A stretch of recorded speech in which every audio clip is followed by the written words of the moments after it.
Dave asks, where would Joseph Smith have learned how to make people see visions? And I think I remember Fawn Brody writing about this. It seemed to have been a technique to use this suggestion. Would this have been from the local charlatans that would have been, appearing throughout New England during Joseph Smith's day? Where would he have learned how to induce visions in other people? Well, like I said, he could have learned it by trial and error during the money digging phase, when he was suggesting that there were spirits around, and then people saw them. He learned or stumbled onto this ability that humans are highly suggestive, that if he suggested that in his stone he saw a spirit and people were scared because they were doing it in the dark, at night. And so they got spooked, and some would think that they saw ghosts or spirits. And, people did. people all around Joseph Smith did. So he may have got the connection about suggesting to people that they saw certain things. And the way he handled Sidney Rigdon, where he says, I see this, and he says, I see that, and they back and forth thing seems very calculated. And but whether he learned it from a person like Luman Walters, or who's the other woman with the stone nearby? Sally Chase. Sally Chase, right? I don't think she was into that kind of. Okay. Seer stone, but I see no evidence that the Chase family believed in guardian spirits and sinking treasures and magic enchantments, but they did believe in seer stones as a pseudo-science kind of a thing. So I don't know if it was knowledge handed down to Joseph Smith. I mean, he could have learned it. A lot of people argue, he couldn't learn because Mesmer didn't get to the United States. Mesmerism comes from Mesmer. Didn't come to that didn't reach the United States until the 1840s. And animal magnetism, it was called magnetism. And that was, hypnotism was around, and hypnotic states is an innate thing with a lot of humans. Mesmer didn't discover it. He rediscovered it, really, and popularized it because he used magnets, to try to mesmerize people into getting into the hypnotic state. The people can do self-hypnosis. They don't need a hypnotist. What the hypnotist does is create an environment that's conducive to it. And a lot of it's showmanship. A lot of it's just psychological stuff. And so Mesmer didn't invent hypnotism or the hypnotic state, a trance state. Religious people have been doing it for thousands of years, and they did it at the revivals when they made people have the falling power or to speak in tongues. People would be in trance states, euphoric states, seeing visions where they, it's sort of like this gets put into the Book of Mormon, the falling power. Limhi, the king, falls, and he's in a trance state for 3 days or whatever, and as if he's dead. And during this whole time, he's experiencing heavenly visions. This happened at the revivals. People experienced this at the revivals. Joseph Smith saw these things personally because he described the revivals and people, going to one church or the other.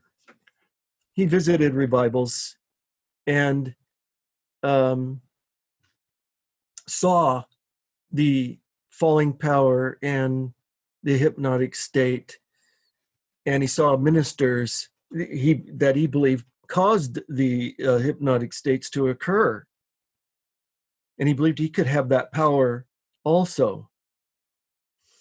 But one little element about Joseph Smith was that he was a narcissist. And narcissistic, charismatic leaders always have a degree of distance from what other people are experiencing, so that they've always seem calm and cool and collect, and they can analyze things better than non-narcissists and act accordingly. So they take advantage of that distance, that coolness. They take advantage of that. So they seem to learn how to solve problems better than an average person. So Joseph Smith could have surmised from his money digging experiences what was really going on. I mean, these are solutions to problems that go beyond being a historian. I'm not just a historian. I don't limit myself to history, really. I'm interested in psychology and sociology as well. So that's where I have the freedom. I'm also interested in skepticism. I'm interested in the paranormal explanations for all things of the paranormal. I'm skeptical of all paranormal phenomena, or things that appear paranormal. I'm skeptical of all of that. Right. We're getting great comments from our listeners. Juliet Burke, hi Juliet. She writes, my sister saw lights in her grandchild's baby monitor and is convinced they are ghosts and proof of God. And then Brady writes, that's proof enough for me. Well, humans hallucinate. That's one of the things. And that's one question where I ask people, if God made our salvation dependent on receiving personal revelation, and then he built our brains with the ability to hallucinate and not tell the difference, how fair is that?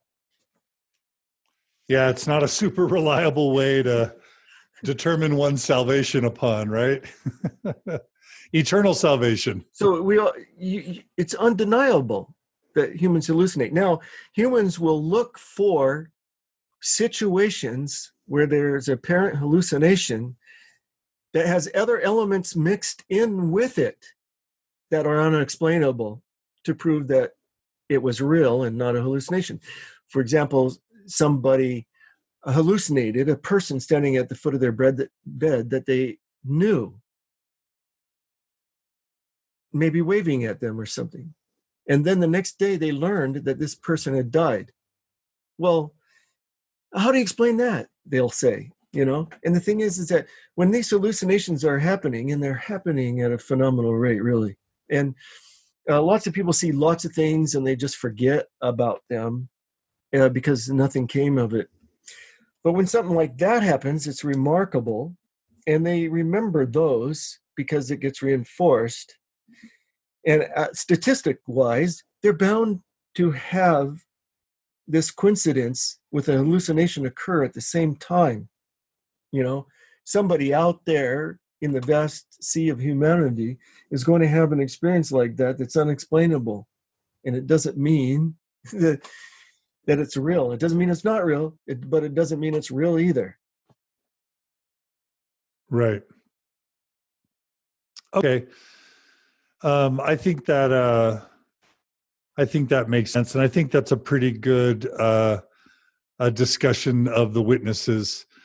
J.D. Fuller writes, it's all just going back to the entheogen thing. J.D. Fuller writes, it's all a drug, whether induced through suggestion or through ingestion. Right? It's all a drug because it's all tapping into the brain's power to create, visions. And I guess a believer would have to explain if they're going to put credence into visions as evidence. They have to explain how Catholics see the Virgin Mary in a grilled cheese sandwich. They have to explain all the different billions of of visions and all the other religious traditions, including the ones that the three and the eight witnesses had that the church wouldn't approve of. And what I hear you saying is it just becomes a really unreliable type of evidence, any claims of visions whatsoever, right? Well, it's a subjective judgment because they are so common. Because they are so common, various religions and groups and things have to discount the other religions' spiritual experiences. They're all founded on revelations of some kind or another, like, Muhammad or the Shakers, Buddha.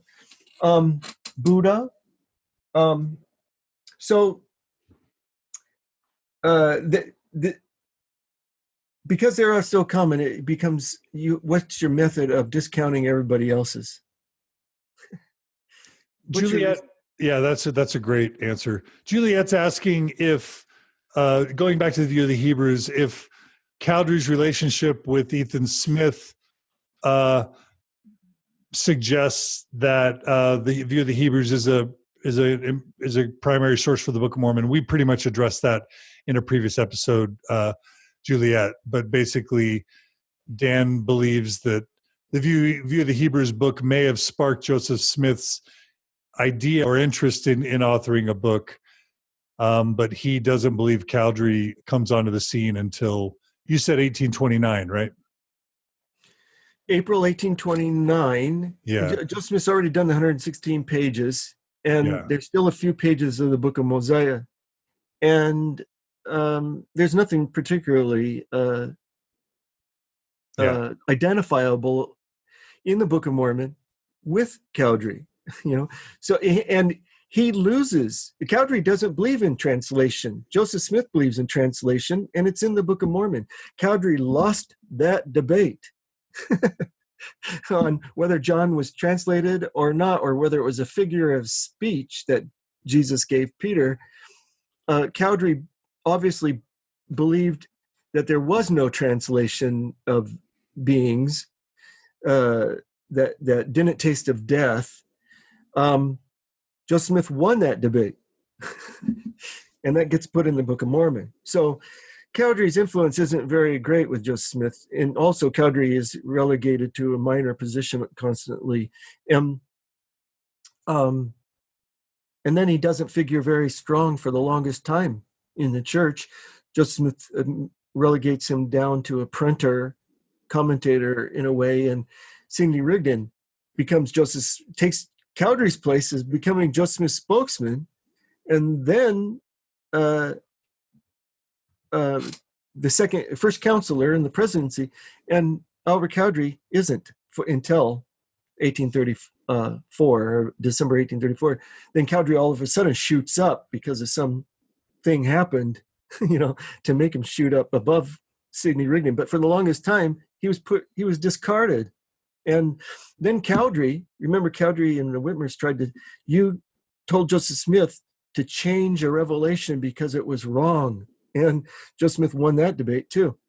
So I don't see, he doesn't need Cowdery.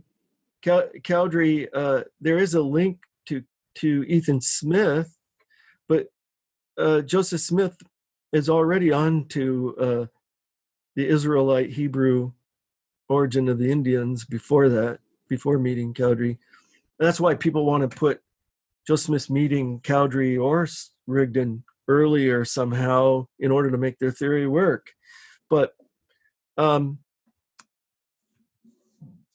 there's no plagiarism from Ethan Smith's book. It only has the similar ideas that Joseph Smith naturally could have followed anyway when he blended the mound builder myth with the Hebrew origin of the Indians. Yeah. Well, one more comment that Aaron makes. Maybe Joseph did cause all the witnesses to see things. We know he was very capable to manipulate, as with the treasure digging expeditions, playing on people's emotions to believe things that weren't real. Then she writes, I just find it more than a coincidence that all the witnesses were either in the Smith or Whitmer families, except for Martin Harris. And then she writes, sort of like Yeah. It's pretty obvious that pretty convenient that all the witnesses were either Whitmers or Smiths. I loved Mark Twain's observation, and I posted a link to this in the show notes. He writes after relaying the witnesses, the testimonies of the 3 and the 8 witnesses.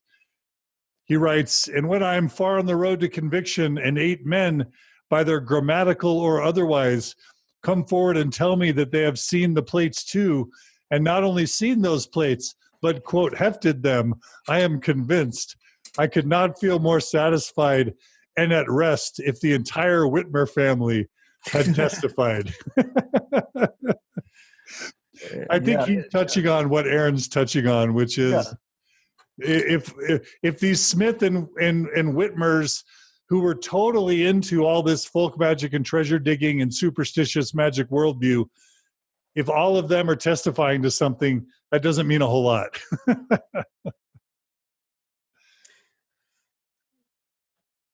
I don't know. All right. He did have a small circle. He had a small circle. Yeah. But I think Mark Twain's probably implying that there's got to be some collusion going on. Yeah, which you don't necessarily believe. Let's switch to the topic of the Kinderhook plates really quick. No. Let's talk about selling the copyright of the Book of Mormon. Does the fact that Joseph tried to sell the copyright to the Book of Mormon, and I'll add that Joseph Smith appears on the original title page of the Book of Mormon as author, do those two things, and not as a translator, right?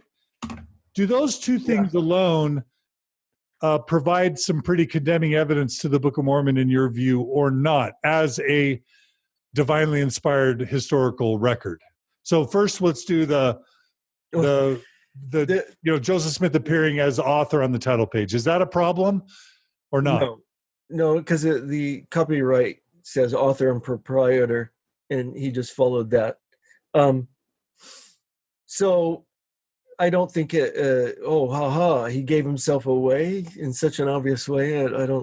I think author is correct, but it doesn't mean that he didn't pretend to translate it anyway. The only condemning thing about the Canadian revelation is that it failed. Whether it was seriously intended to get money is another matter. I mean, the whole reason for the Canadian copyright revelation was to pay Harris off, to get rid of Harris, because they were worried about Harris losing his farm. He probably already had lost it, actually, but on paper, but because the sales would not add up to being able to pay. They lowered the pay. It was supposedly, by revelation, they were supposed to charge this so much for the Book of Mormon. It wasn't selling it fast enough for their liking, and they lowered the price of the book for the Book of Mormon to the point where Martin Harris wouldn't recoup his investment until they sold the whole thing. And then there was an agreement between Joseph Smith Sr., not Joseph Smith Jr. probably, but probably Joseph Smith Sr. and Martin Harris in behalf of Joseph Smith, that kind of more or less said Martin Harris wouldn't make any profit off the sale of the Book of Mormon like he expected. So that was pretty much gone. But the Canadian Revelation sent them to Kingston, and they should have went to Toronto, I believe, to get a Canadian copyright. So they went to the wrong place in the first instance, and that's why it failed. But it was a failed revelation. And all it was conditional as an apologist way of getting out of what David Whitmer and others interpreted it as saying, and they were devastated when it didn't come to pass. the Canadian copyright was used as an example of why maybe Joseph Smith shouldn't publish his revelations. Are you going to publish? Because David Whitmer and Cowdery resisted the making a hierarchy. They wanted a more egalitarian equality, situation with the elders all being equal. And Joe Smith was moving in the direction of hierarchy, and they were resisting. And one of the things to help Joseph Smith achieve his preeminence was to publish just his revelations, and they didn't want to publish Cowdery's. Cowdery's was in the Book of Commandments and Revelations, in the earliest handwritten manuscript book in John Whitmer's handwriting, had Oliver Cowdery's revelation given in June 1829. And they didn't include that, but they didn't include the Canadian Revelation either in the same book. And so David Whitmer said years later, "Are you going to include the Canadian Revelation?" as a way of saying, maybe we shouldn't publish some of those revelations because they might turn out to be false. And they did turn out to be false, because the New Jerusalem was not built in Joseph Smith's lifetime. The New Jerusalem was a total failure. Right. So the Canadian Revelation, was it all about making money? Well, maybe making some money, but there again, Joe Smith is in the day-to-day thing. He started a church, and they need money. And it was for the Smith family. The money was designated for the Smith family, this money. So, yeah, he wanted to help his family out. He did publish the Book of Mormon. It was his thing. Rob asks, doesn't selling the copyright imply that the Book of Mormon was for profit for all along? Okay, well, so if the Book of Mormon was for profit, like I said last time, he wouldn't have condemned the hireling priests. Right. He have insulted all the people that could have, his main audience. This is probably why it failed, because he insulted all the established churches who banned the book. He wrote it to the Indians who didn't speak English. And didn't have a ton of money, right? They had no money, So by the time he got to the end of writing this, it was more about power, establishing the New Jerusalem. So it's possible if he started out thinking he was going to make some money doing this, by the end, that plan was not working out so good. Yeah. Okay. That makes sense. Okay. Maybe one of the last things I want to talk about in this series on the Book of Mormon, there may be a few other things, but talk about what the Kinderhook Plates are and were, and whether or not that to you is an important historical moment,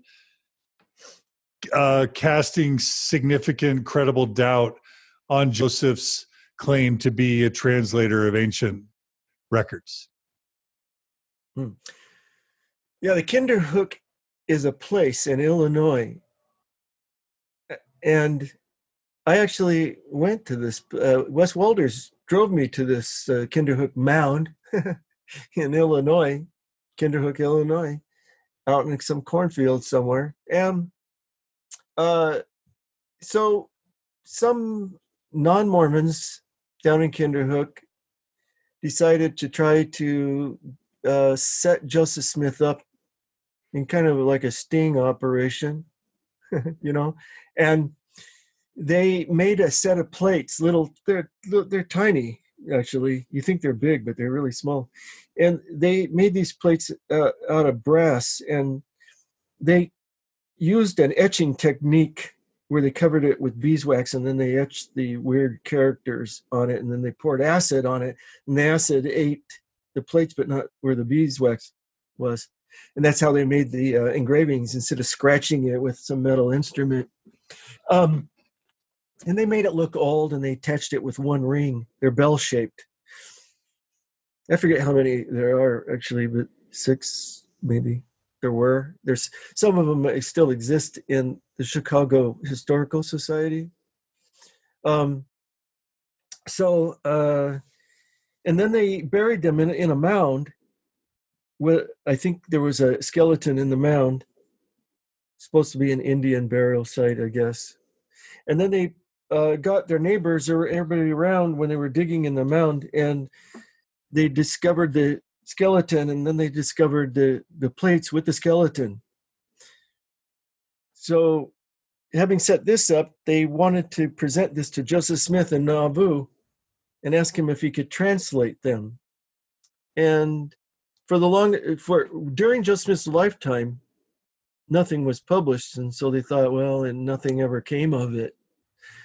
But when the history of the church was published, they found out that Joseph Smith did indeed try to, or gave an explanation, a translation of a sort of the plates in his, actually it's William Clayton's journal, and they used that and put it into the history of the church. But William Clayton, and this was around 1843, I think, but they actually put the plate and traced it in the journal, and they also published in the Times and Season the pictures of all the plates, that were found, and wrote it up, but not mentioning Joseph Smith's translation.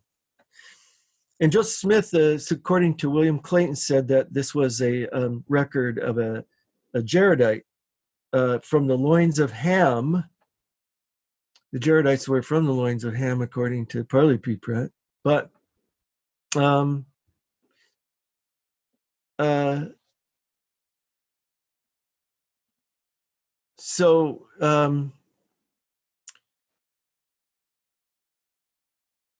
it's something about a king, a pharaoh, from something about a pharaoh and a reign of a pharaoh or whatever. So it wasn't like a word for word kind of translation. It was just an explanation of who made the plates. And so when this was published, then the men that made the forged plates came out and said, aha, we caught Joseph Smith. He can't, we made these plates. They explained how they made the plates. And they said, see, Joseph Smith's a fraud. Recently, some Mormon apologists. Well, for a long time, the church believed that these Kinderhook plates were authentic, right? That's my understanding. That up until they recently, the church believed they were authentic. Well, no one knew, because no one knew where the plates were, or maybe they knew where they were, but they could still be argued that they were authentic. So maybe some apologists argued that they were, these guys are lying, they are authentic. But Stanley Kimball, the late Stanley Kimball, who lived in Illinois, taught Purdue University, I think, or the Southern Illinois University. That's Indiana, sorry. Southern Illinois University. Anyway, he published in the Ensign an article on the Kinderhook plates and showed this, I think it was spectrum analysis and magnification of the grooves in the plates showed that they weren't etched. Most likely were acid, formed through using acid. And so Stan Kimball established that they were fake plates. And then the apologists pursued the course of trying to explain that Joseph Smith didn't really translate them. William Clayton is only hearsay reporting, even though it's in the history of the church. They used it in the history of the church, but it's really hearsay from William Clayton. But then there's, Parley P. Pratt made a similar statement.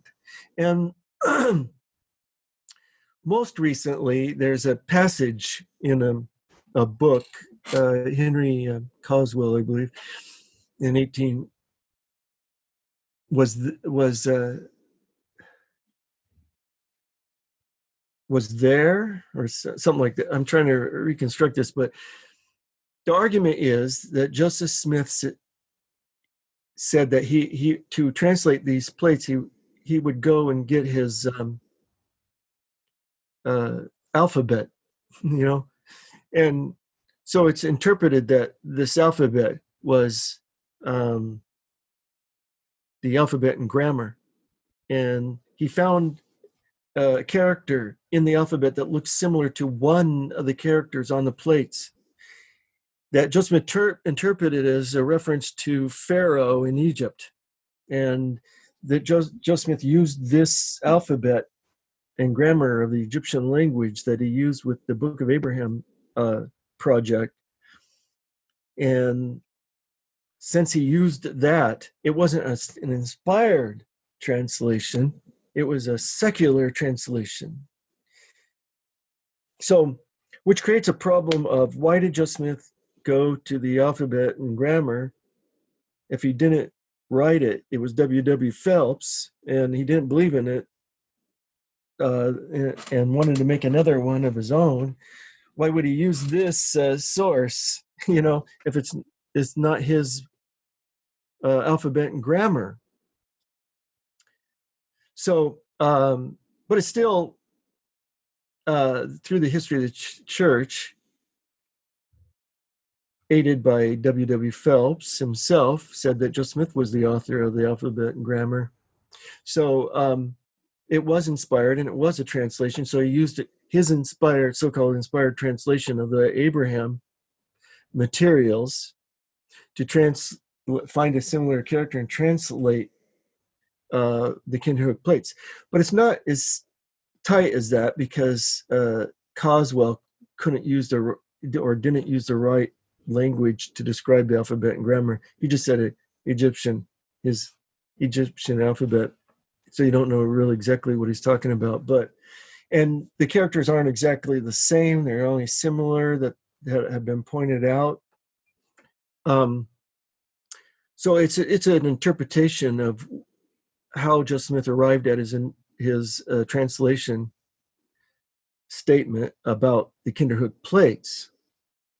But I still believe that he was presenting it as an authentic translation of those plates. And what it reminds me of is when he stumbles upon, some bones when he's on the Zion's camp or whatever, and he declares them to be Zelph, the white, Lamanite or something. Like, he must have just, whenever he'd come up with something that had the appearance of antiquity or ancientness, he was somehow weaving it in to his religious worldview or his Book of Mormon worldview.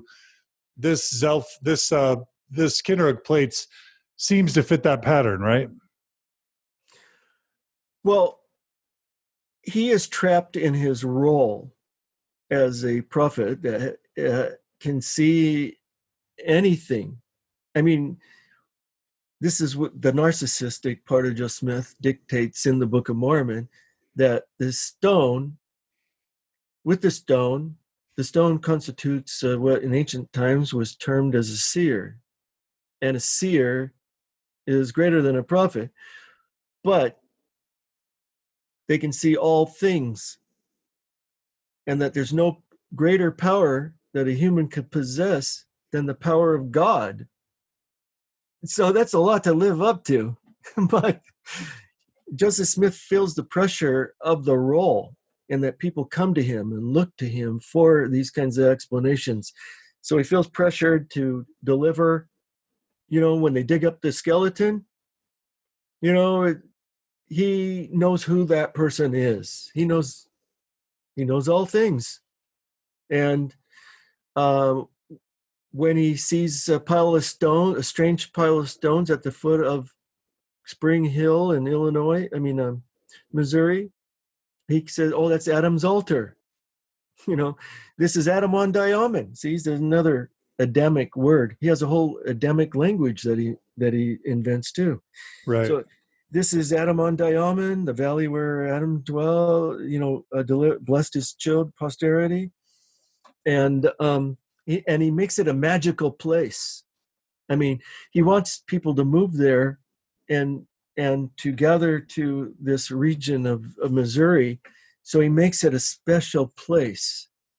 They are living where the Garden of Eden was. Adam was here, and he was really into the Adamic language before the Egyptian papyri came, and so he does that. He knows these things, and he's always looking for opportunities. And that's the thing about charisma. It constantly has to be proven. So some of our listeners are doing a little bit of sleuthing, and they're answering the question that I asked you about whether the church saw the Kinderhook plates as authentic for many years. Okay. Rob Hayward finds from Mormon Think, and by the way, I included the link, the very good link. We don't mention Mormon Think enough on Mormon Stories podcast. The Mormon Think is an amazing resource that predates the CES letter, has an incredible wealth of consolidated information on the Church's truth claims. But from the Mormon Think essay on Kinderhook plates, Rob shares famed general authority and assistant church historian B.H. Roberts believed the Kinderhook plates to be genuine. Josh writes, Marky Peterson said in 1979 in his book, Those Gold Plates, that most experts agree that the Kinderhook plates are of ancient vintage. Oh, okay. Now I remember. Okay, good. I remember Kirkham, right? Francis Kirkham in his book on the Book of Mormon. It's an old book. And B.H. Roberts.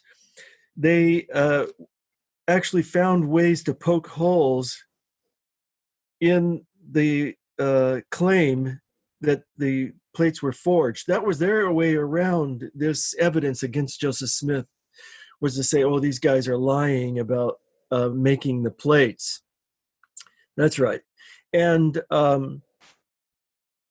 Fugate might have been the guy's name. I'm trying to remember the two guys. The one main guy that exposed that it was those were fake plates. Fugate, I think is his name. So I don't pay much attention to the Kinderhook plates, obviously, but and so their first apologetic was to say that guy was lying and that they weren't forged. And then Stan Kimball in the Ensign shocked everybody when he came out and argued that they were indeed forgeries. And he got in, all these tests were done on the plate that is in the Chicago Historical Society. Yeah. Pictures and everything in the Ensign. Yeah. And someone else references an August 1981 Ensign article that talks in depth about the Kinderhook plates as if they're authentic. And I think, as I'm reading it now, and the point is, not only was Joseph Smith fooled, but apparently all the prophets, seers, and revelators from Joseph to the 80s were fooled as well. And to me, I don't know if I would pin that on them. They probably didn't even think of it at all. Didn't even know about it, right? But I mean, okay. B.H. Roberts was important church leaders who were in the quorum of the 15 or high in the quorum 70. Of the 70. Yeah. Believed the Kinderhook plates to be authentic. To me, why the Kinderhook plates is important is we already have the Book of Abraham as not a translation. We have the Book of Mormon with serious concerns. but we don't have, the original plates to be able to verify, whether it really is a translation. We now know the Joseph Smith translation was inspired by a common biblical commentary at the time, whether or not it was plagiarized. And now we have Kinderhook Plates as yet sort of a fourth highly suspect, claim of Joseph's power to translate, when in reality, all of it condemns Joseph's power and gift as a translator, right? Right. And we have the characters of the Book of Mormon. That's almost as good, Right. So we have the characters, and the characters are just gibberish. So they're just made up, invented characters on the spot. It looks like to me. I have a few videos on that, but right on the spot, it looks like he's inventing these characters as he's writing them. Right. Yep. Okay, and that's why this whole discussion of the Kinderhook Plates is important. Okay, well, what else have we not covered about the book? Covered a lot. There's a lot more, but that's quite a lot. I don't know if people can keep up with us. It'd be amazing. Yeah, I think we've really hit the Book of Mormon at every major angle that we could. Yeah. And I love it that people have been willing to stick with us on Facebook Live, even, and be a part of this discussion. We still have a lot of people hanging on. So this is great. So, all right. So that's enough about folk magic in the Book of Mormon to carry us through. And then we've got some more things coming up. Any final things you want to say about Joseph Smith, treasure digging, or the Book of Mormon that you want to kind of summarize this series with, or did we cover it? I'm pretty happy with the topics we were able to squeeze in here. Carla's asking what happened to the sealed portion of the Book of Mormon. So Dan, tell us what happened to the sealed portion. Well, that's another thing. What is the sealed portion? And the sealed portion is a revelation from the beginning of the world to the end thereof, sort of like the Book of Revelation, I guess. And it's sealed. The word sealed was not literal until the witnesses made it literal. It was sealed up the interpretation thereof. It was used in the same sense as I think in the Book of Revelation uses sealed. Book of Revelation has actual seals, and the Book of Daniel, and it's sealing up the interpretation. And in the Book of Mormon, in the Book of Ether, when the brother of Jared writes this revelation, he's instructed to seal it up, and the language is a sealed language, and it can't be interpreted, and that's why the stones need to be preserved. And so it wasn't a literal sealing of the plates, but somehow the witnesses saw it as a literal sealing, and David Whitmer said it was as solid as a block of wood, so it was solid, and then somebody like Martin Harris described a band around it or other rings on the other side of it, and so there was different descriptions. That's one of the things Abner Cole said, was that the witnesses can't agree on what the plates looked like, and so David Whitmer and Martin Harris's descriptions varied, but how were they sealed? And the point is that they made it a literal seal, about 2/3, whereas I think when Emma was riffling them, she probably riffled all of them, and there was a metallic sound. The plates were actually real, but he didn't have a physical seal on the tin plates that he made, most likely. Okay. And so the sealed plates are where? So where are? Well, the plates themselves, I've tried No, to the figure sealed out. portion. The sealed portion. There is no sealed portion, but Okay. the whole plates are together. Okay, got it. And that story of going into the hill and all that is a vision or a dream vision that Cowdery had. Most likely, this is what happened. He had a vision of it. He said he hadn't visited the hill until something like 1830.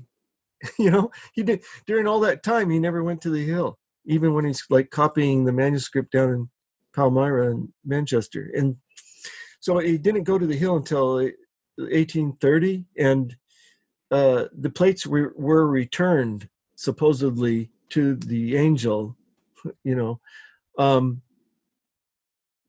after the translation was finished. So, and the angel had to bring him, according to Lucy, to the woods in June 1829, or early July 1829. Joseph Smith didn't have it in his possession. So Cowdery didn't literally, when Joseph Smith returned the plates, go to the hill and the hill open up and they go in and there's a cave in the Hill Cumorah and all these plates. It was most likely a dream vision that Cowdery told others, and when Brigham Young repeated it, made it a literal fact, So that's probably the answer to that myth. But there was no sealed portion. When they went into the hill, according to the story, the sword was there, and it shall not be sheathed until the kingdoms of this world be made into the kingdoms of God and His Christ. And they saw the sealed portion, and the witnesses saw the sealed portion. All that was all in a vision, the sealed portion. So there's only one stack of plates, but where are they? I don't know. I tend to think he left them in Manchester or Harmony, one of those places, but who knows? Okay. Probably just left them where he buried them in the woods. Wouldn't it be fun if those were discovered someday? Yeah, but they could always say somebody planted them there, like the Kinderhook plates. Penny's asking if we can give her a list of anachronisms in the Book of Mormon.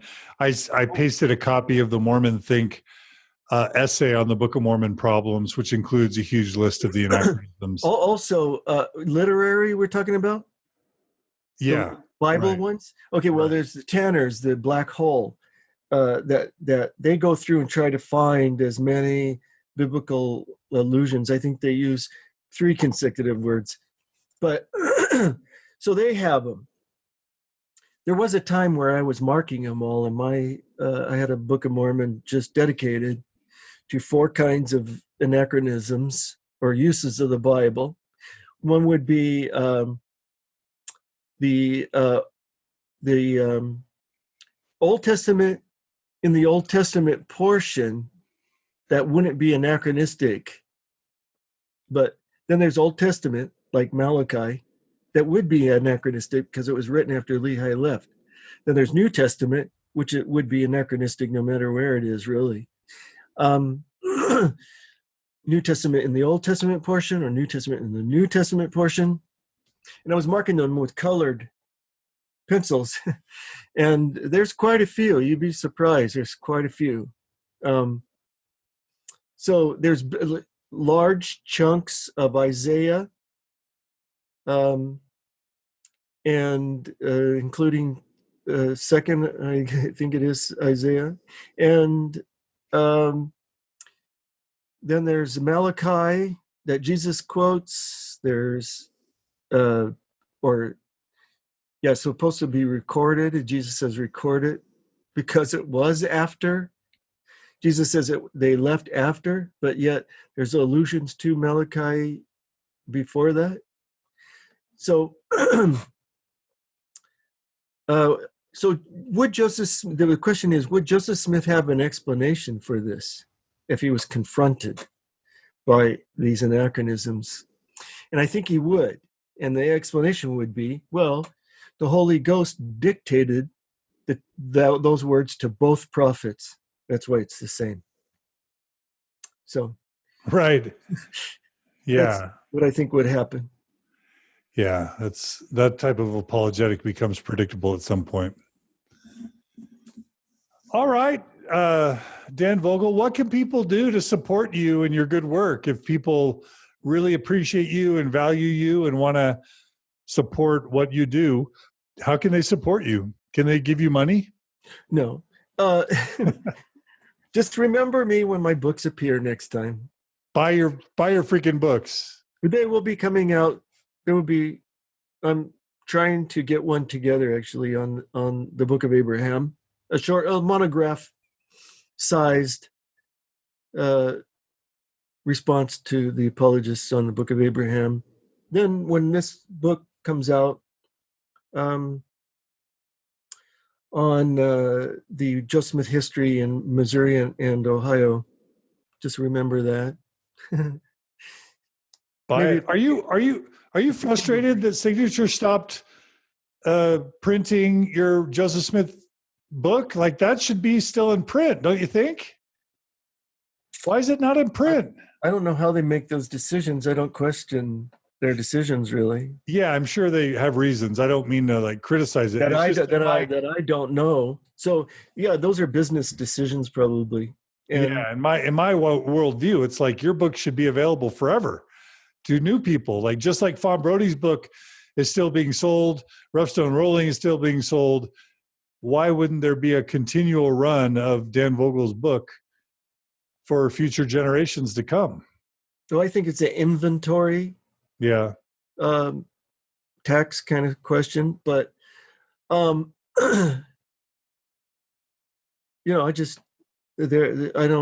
tell them how to do their job. But and I don't mean to imply that I know any better. Aaron's reminding everyone to watch your YouTube channel. That's a super cool thing to check out. Rob is saying, please make all your books available by Audible. Rob, what I know is that Signature is working on making his Joseph Smith biography available both as an ebook and as an audiobook. So that's in the works.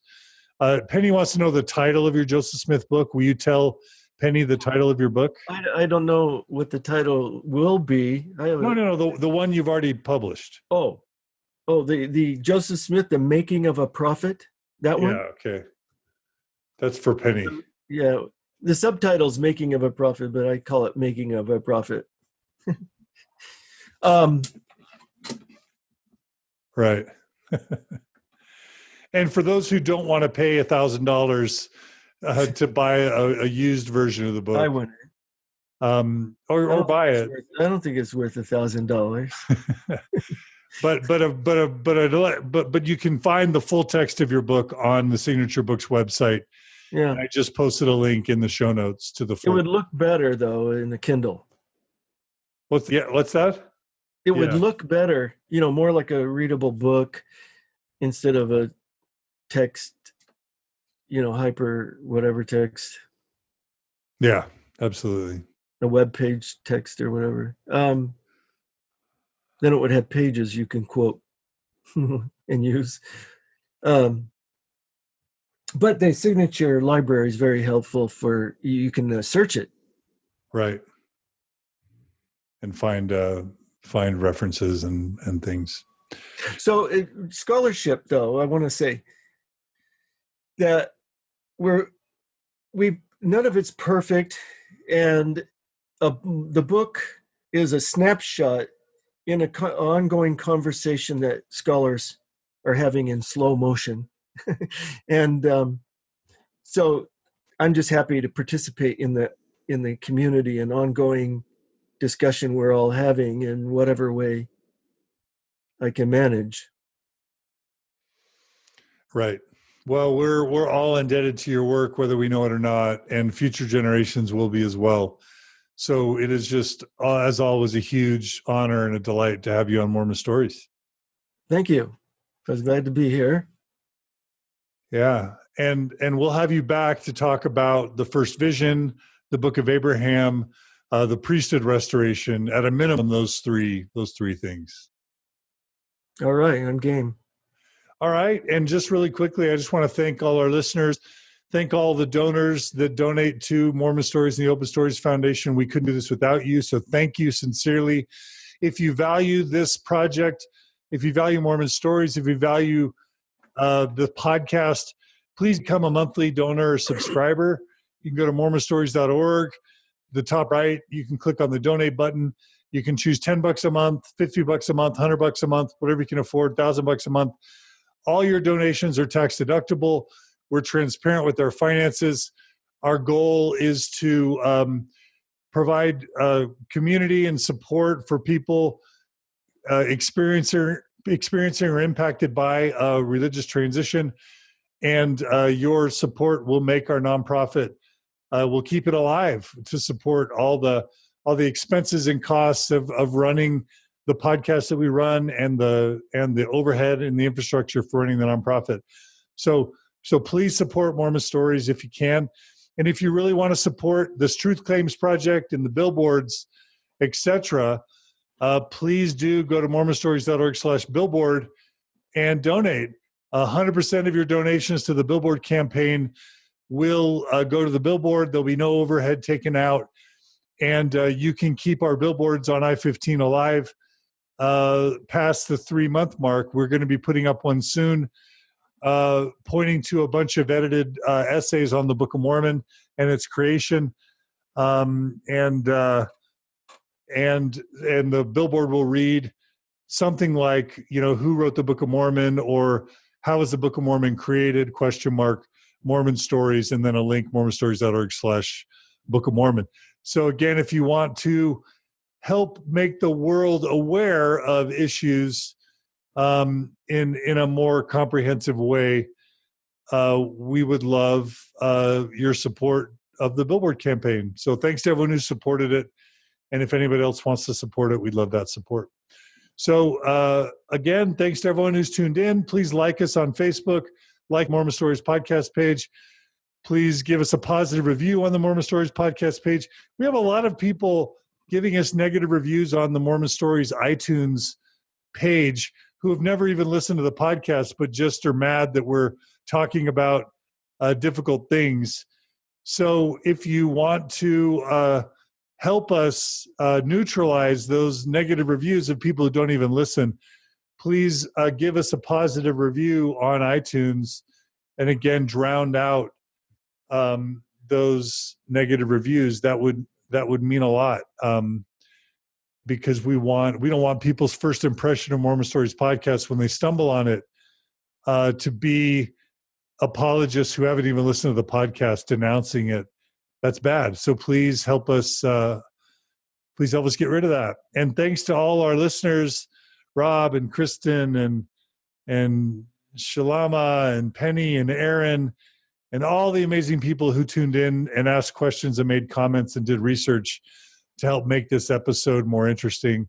We give them a shout out and thank them, along with Mormon Think and CES Letter, the good people at Signature Books, and everyone who contributes to this amazing conversation. We couldn't do it without everyone. So thanks again to everyone there. All right, Dan, you're awesome. Please let us know how we can help you, and we'll be reaching out to you again soon for our next interviews. All right? All right. Thanks, Dan. Take care. Bye.